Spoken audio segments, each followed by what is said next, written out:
आज है 22 मार्च 2026 दिन रविवार। नमस्कार, स्वागत है आपका डीजे न्यूज लाइव में। चलिए देखते हैं देश और दुनिया की बड़ी खबरें। सबसे पहले आप यह खबरें कहां से देख रहे हैं हमें कमेंट करके जरूर बताएं। साथ ही हमारे यूट्यूब चैनल को लाइक और सब्सक्राइब करना बिल्कुल ना भूलें। नरेंद्र मोदी ने एक नया इतिहास रच दिया है। सीएम और पीएम के रूप में कुल 8,931 दिन पूरे करते हुए वे भारत के सबसे लंबे समय तक सरकार के प्रमुख रहने वाले नेता बन गए हैं। उन्होंने पवन चामलिंग का रिकॉर्ड तोड़ दिया है, जो पहले सबसे लंबे समय तक सिक्किम के सीएम रहे थे। हालांकि लगातार सबसे लंबे समय तक प्रधानमंत्री रहने का रिकॉर्ड अब भी जवाहरलाल नेहरू के नाम है, जिसे तोड़ने के लिए मोदी को 2029 के बाद भी पद पर बने रहना होगा। ग्लोबल टेररिज्म इंडेक्स 2026 के मुताबिक भारत में पिछले एक साल में आतंकी घटनाओं में 43% की कमी आई है। भारत अब इस सूची में 13वें स्थान पर आ गया है, जो पहले 11वें स्थान पर था। हालांकि दक्षिण एशिया अब भी आतंकवाद से सबसे ज्यादा प्रभावित क्षेत्र बना हुआ है। इस बार पाकिस्तान इस सूची में टॉप पर पहुंच गया है, जबकि अफगानिस्तान की स्थिति में सुधार देखने को मिला है। दुनिया भर में भी आतंकी हमलों और मौतों में गिरावट दर्ज की गई है, लेकिन पश्चिमी देशों में मौतों में 280% तक की बढ़ोतरी चिंता का विषय बनी हुई है। 23 मार्च से यात्रियों को हवाई सफर के लिए ज्यादा खर्च करना पड़ सकता है। सरकार ने घरेलू उड़ानों पर लगाए किराए कंट्रोल को हटा दिया है, जिससे एयरलाइंस अब डिमांड के हिसाब से टिकट का दाम तय कर सकेगी। पहले 18,000 की अधिकतम सीमा तय थी, लेकिन अब यह पूरी तरह बाजार पर निर्भर करेगा। पिछली बार इंडिगो संकट के दौरान टिकट की कीमतें 10 गुना तक बढ़ गई थी। हालांकि सरकार ने साफ कहा है कि वह किराए पर नजर रखेगी और किसी भी तरह की मनमानी बढ़ोतरी को सख्ती से रोका जाएगा। असम के तिनसुकिया जिले में देर रात बड़ा आतंकी हमला हुआ है। यूएलएफए के संदिग्ध उग्रवादियों ने पुलिस कमांडो बटालियन के कैंप को निशाना बनाया।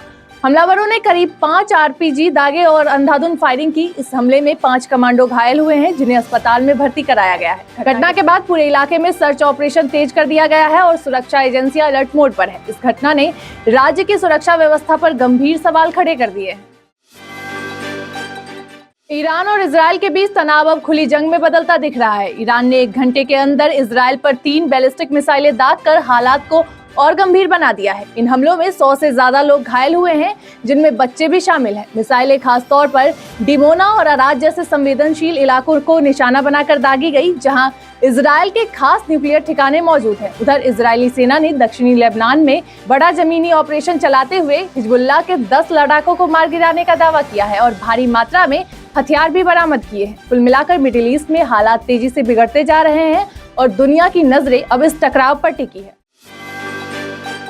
मिडिल ईस्ट में हालात और ज्यादा तनावपूर्ण हो गए हैं। डिएगो गार्सिया में अमेरिकी यूकी बेस पर ईरान के मिसाइल हमले के बाद ब्रिटेन ने अपनी परमाणु पनडुब्बी HMS एंसन को ईरान के हमले की रेंज में तैनात कर दिया है। यह पनडुब्बी टॉमहॉक क्रूज मिसाइलों से लैस है, जो लंबी दूरी तक सटीक हमला कर सकती है। विशेषज्ञों का मानना है कि अगर ब्रिटेन सीधे इस युद्ध में शामिल होता है तो यह युद्ध और बड़ा रूप ले सकता है, जिससे अंतर्राष्ट्रीय स्तर पर उतार चढ़ाव बढ़ने का खतरा है। ईरान के लगातार हमलों के बीच सऊदी अरब ने बड़ा कूटनीतिक कदम उठाते हुए ईरानी दूतावास के कई अधिकारियों को पर्सोना नॉन ग्राटा घोषित कर दिया है। उन्हें 24 घंटे के भीतर देश छोड़ने का आदेश दिया गया है। माना जा रहा है कि यह फैसला ईरान के लगातार हमलों के जवाब में लिया गया है। सऊदी विदेश मंत्रालय ने साफ कहा है कि ईरान की कार्रवाई अंतर्राष्ट्रीय नियमों का उल्लंघन है। इससे पहले कतर भी इस तरह का कदम उठा चुका है। इस फैसले के बाद खाड़ी क्षेत्र में तनाव और बढ़ने की आशंका है। गुरुग्राम के कादीपुर इलाके में एक मकान में अचानक भीषण आग लग गई, जिससे पूरा घर धुएं और लपटों में घिर गया। हालात इतने खराब हो गए कि ऊपरी मंजिल पर फंसे लोग अपनी जान बचाने के लिए छत से कूदना पड़ा या पड़ोस की छतों पर भागना पड़ा। शुरुआती जांच में शॉर्ट सर्किट या गैस लीकेज की आशंका जताई जा रही है। फायर ब्रिगेड की टीम ने मौके पर पहुंचकर आग पर काबू पाया। इस हादसे में कोई जानहानि नहीं हुई, लेकिन मकान और सामान पूरी तरह जलकर राख हो गया। इंदौर के 12 बड़े अस्पतालों में फायर सेफ्टी के इंतजाम न होने का बड़ा खुलासा हुआ है। इसमें सरकारी पीसी सेठी अस्पताल भी शामिल है, जहां सालों से फायर एनओसी नहीं मिली है। हाल ही में हुए अग्निकांड में 8 लोगों की मौत के बाद यह मामला और गंभीर हो गया है। आरटीआई में सामने आया है कि कई अस्पतालों ने फायर सेफ्टी सिस्टम ही पूरा नहीं किया, जबकि कुछ ने रिन्यूअल नहीं कराया। ऐसे में यहाँ भर्ती सैकड़ों मरीजों की जान खतरे में बनी हुई है।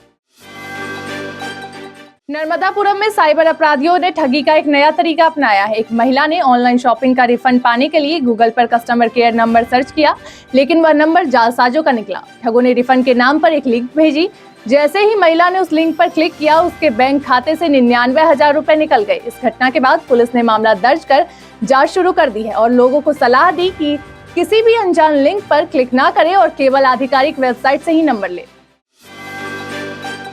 राजस्थान के जयपुर में मेट्रो नेटवर्क को और मजबूत करने की दिशा में बड़ा कदम उठाया जा रहा है। आमेर, जगतपुरा, बरगाना और हीरापुर जैसे घनी आबादी वाले इलाकों को मेट्रो से जोड़ने की तैयारी हो रही है। मुख्यमंत्री भजनलाल शर्मा ने अधिकारियों को नई कार्य योजना बनाने के निर्देश दिए हैं। आमेर के लिए 2 संभावित रूट प्रस्तावित है।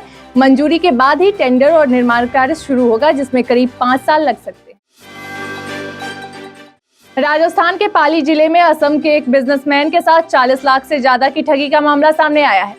आरोपियों ने सस्ते दाम पर सोने देने का लालच देकर सौदा तय किया। जब पीड़ित पैसे लेकर मौके पर पहुंचा तो एक वर्दीधारी युवक आया और खुद को पुलिस बताते हुए बैग लेकर फरार हो गया। जब यह पूरी घटना प्लानिंग के साथ अंजाम दी गई थी, पीड़ित को बाद में समझ आया कि यह एक सेटअप था। पुलिस अब गिरोह के नेटवर्क और फर्जी वर्दीधारी की पहचान में जुटी है। छत्तीसगढ़ के रायपुर में वंदे भारत एक्सप्रेस में बड़ा खुलासा हुआ है, जहां 2 लड़कियों को 24 किलो गांजा के साथ गिरफ्तार किया गया। ये दोनों आरोपी विशाखापट्टनम से गांजा लेकर आ रही थी और ट्रॉली बैग में छिपाकर तस्करी कर रही थी। एनसीबी और आरपीएफ के ज्वाइंट ऑपरेशन में इनका खुलासा हुआ। जब बैग खोले गए तो उसमें सिर्फ गांजा ही मिला। इस मामले ने यह दिखा दिया कि तस्कर अब नई तरकीबें अपनाकर हाई स्पीड ट्रेनों का भी इस्तेमाल कर रहे हैं। शुरुआती जाँच में यह एक बड़े नेटवर्क का हिस्सा माना जा रहा है और मामले की गहराई से जाँच जारी है। रणवीर सिंह की फिल्म धुरंधर 2 बॉक्स ऑफिस पर इतिहास रचती नजर आ रही है। फिल्म ने रिलीज के सिर्फ 3 दिनों में ही दुनिया भर में 500 करोड़ का आंकड़ा पार कर लिया है। खास बात यह है कि तीसरे दिन यानी शनिवार को फिल्म ने 113 करोड़ की रिकॉर्ड तोड़ कमाई की, जो हिंदी सिनेमा के लिए एक नया बेंचमार्क बन गया है। फिल्म ने पुष्पा 2, जवान और दंगल जैसे ब्लॉकबस्टर फिल्मों को पीछे छोड़ दिया है। भारत में इसका कुल कलेक्शन 339 करोड़ से ज्यादा का हो चुका है, जबकि विदेशों में भी फिल्म को जबरदस्त रिस्पॉन्स मिल रहा है। तो ये थी आज की फटाफट बड़ी खबरें। अगर आपको ये न्यूज़ पसंद आई हो तो वीडियो को लाइक, शेयर और सब्सक्राइब जरूर करें और बेल आइकन को प्रेस करना बिल्कुल ना भूलें। धन्यवाद।